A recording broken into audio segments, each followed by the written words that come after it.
Ya, pemirsa masih di IDX Langsung Closing dan sebelum kita review bagaimana jalannya perdagangan di sepanjang hari ini, di segmen ini kami akan mengajak Anda terlebih dahulu untuk menyimak ke topik pilihan dan juga informasi emiten pilihan yang berhasil dihimpun oleh tim redaksi kami.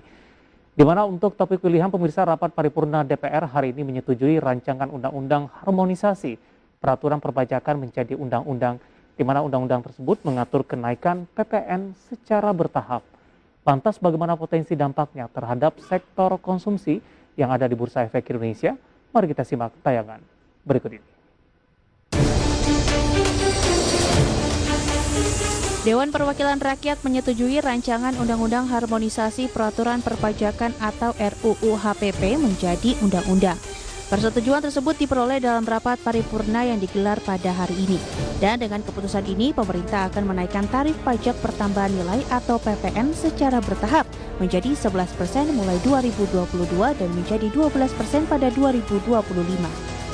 Menanggapi rencana tersebut, lembaga riset Indef menilai rencana tersebut berpotensi menurunkan tingkat konsumsi dan daya beli masyarakat. Ekonom Indef Ahmad Heri Firdaus seperti dikutip media menghitung kenaikan tarif PPN menjadi 11% berpotensi menggerus pertumbuhan ekonomi sebesar 0,02%.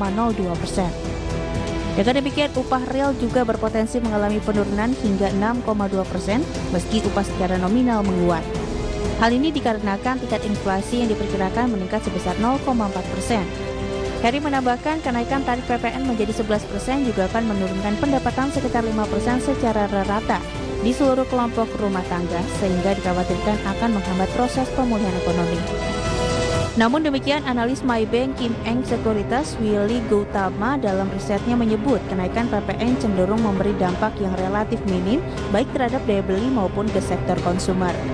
Menurutnya hal ini tak terlepas dari sebagian besar produk makanan minuman atau sekitar 22% dari pengeluaran rumah tangga bulanan dikecualikan dari kenaikan PPN tersebut.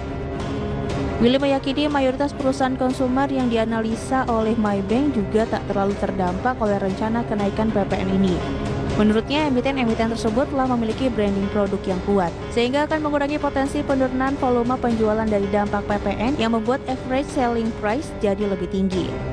Sementara itu, 5 saham sejumlah emiten consumer big caps mencatat kenaikan pada paruh pertama perdagangan hari ini, yakni Unilever Indonesia, HM Sampurna, Gudang Garam, Indofood, Sukses Makmur, serta Mayora Indah.